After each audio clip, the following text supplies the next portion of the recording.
for composite functions. See, look at the problem cos of e power x. This is not the sum of two functions.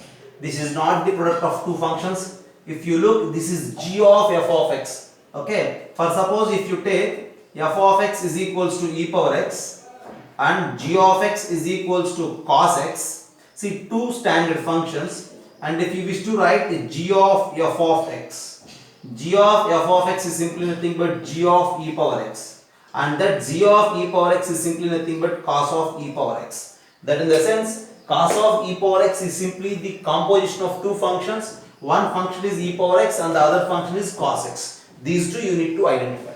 So we can solve these problems using either substitution technique or by the chain rule. Okay. First of all, we are going to calculate d by dx of cos of e power x. Okay.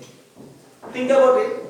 See, cos of e power x and the derivative is with respect to x. We don't have any formula for that. We have d by dx of cos x. See, derivative of cos with respect to x we have, but here it is with respect to e power x, right? So if you substitute this e power x with some other constant, we may take it like this: d by dx of cos t for t is equals to e power x. And have a look, this is cos t and this is x. So we don't have any chance to find the derivative of a function with respect to t with respect to x. So for that you just simply change the situation: d by dt of cos t into dt by dx. Just you multiply and divide with the derivative change in t, okay? And d by dt of cos t, t and t is matched, okay? And the derivative of cos t is minus sin t into dt by dx. Actually, t is not a term of the problem. Just for our convenience, we introduce that t is equals to e power x. Now, at the end, we need to remove that t. So, in the next step, this is equals to minus sin of e power x into d by dx of e power x. Okay. And now, what is the derivative of e power x? The derivative of e power x is e power x itself. So, minus e power x into sin of e power x is the derivative of that cos of e power x. Okay. Have a look. This is the what? Substitution rule.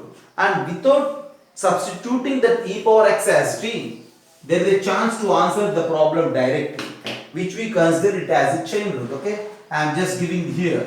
Okay. Or. And for suppose if you wish to find the derivative of cos of e power x, directly you just try to answer. Two functions are involved, one thing is cos and the other thing is e power x. First of all, apply derivative for the outer one, cos. See, cos of something, treat it like, observe in such a way, cos of something. For cos, the derivative is minus sin. Cos of something and the derivative is minus sin of that something into derivative of that something. What is that? E power x. So, into derivative of e power x is e power x, and that's your answer at the end. So, if you need step-by-step procedure to note down, you just go with this substitution technique. Or if you wish to answer the questions directly, just you follow this. Okay. I will give you some more problems related to these composite functions.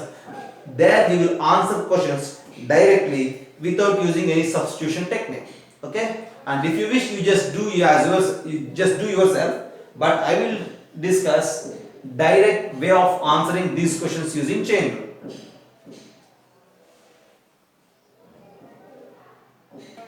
So look at the board, we need to find the derivatives for these functions. All are composite functions, okay? Look at first problem, sin of log x base e. Sin of log x base e, in the sense we need to calculate derivative for the sin of logarithm of x base e. Look at the problem, sin of log x base e, okay? So here log x base e is a function and that log x base e is introduced in sin. So sin of log x base e. So if you observe, the standard functions are sin x and log x base e. But if you involve that log x in sin, it becomes like sin of log x base e. So to answer it by chain rule, first of all think about the outer function sin and its derivative is cos of that log x base e into. So without going with the substitution rule, directly I am trying to answer. For this sin, your derivative is cos of the same thing into derivative of this inner expression. Derivative of log x base e is 1 by x, and your answer is this. Derivative for sine of log x base e is cos of log x base e into 1 by x. Very simple actually. Okay. Think about this outer one, and this derivative is cos of that function log x base e into, think about the derivative of this inner one, 1 by x. So that's your answer. Okay. I am erasing this, and then you try to think about the next one. What is that? Cos of e power root x. Okay. D by dx for cos of e power root x. Just look at the problem. How many functions are involved? Root x is one function. E power root, see, just don't say e power root x. E power something. It's like e power x. Root x is one function. E power something is another function. Cos of something is the third function. See, three standard functions are involved in this composition: cos, e power and root.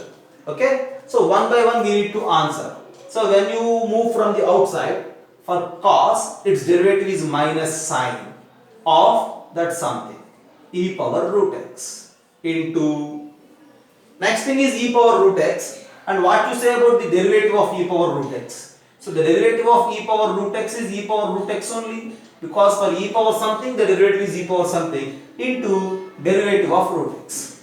As we discussed, the derivative of root x is 1 by 2 root x. And then this is your answer for cos of e power root x. So the derivative for the cos of e power root x is 1 by 2 root x into e power root x into minus sine of e power root x. So this is the way of applying chain rule to find the derivatives for the composite functions. Have a look once again. Okay, just look at the problem. See, for this third problem, it is tan of 4x plus 5. 4x plus 5 is one function, tan is another function. Tan of this 4x plus 5. For tan it is secant square, and 4x plus 5 it is 4. So as we mentioned, as we discussed, this is 4 times the secant square of 4x plus 5. That's okay. Now think about the last one, which is what? 3 power tan of 1 by 4x plus 5. You need to observe carefully, okay, right? How many functions are involved here? 4x plus 5 is one function. 1 by 4x plus 5 is the second function. Tan of 1 by 4x plus 5 is the third function. 3 power tan of 1 by 4x plus 5 is the what? Fifth function. 4x plus 5, 1 by 4x plus 5, tan of 1 by 4x plus 5, 3 power. So we need to answer from the outer function onwards, okay? Without going with the substitution technique, directly I am going to give you the answer using chain rule. Outer function is 3 power. See, you need to revise the standard derivatives. 3 power x, its derivative is 3 power x into log 3 base c. Here 3 power something. So the derivative of 3 power something is 3 power something into derivative of that something. See, 3 power something, its derivative is what? 3 power something, 3 power tan of 1 by 4x plus 5 into log 3 base e. This is just simply the derivative because of this 3 power. Okay. Next, into, think about tan. For tan, the derivative is secant square. So secant square of that inner function 1 by 4x plus 5 into, for 3 power, the derivative is clear. For tan, the derivative is secant square 1 by something. For 1 by something, the derivative is minus 1 by something square. So 1 by 4x plus 5, its derivative is minus 1 by 4x plus 5 whole square. Into derivative for this 4x plus 5.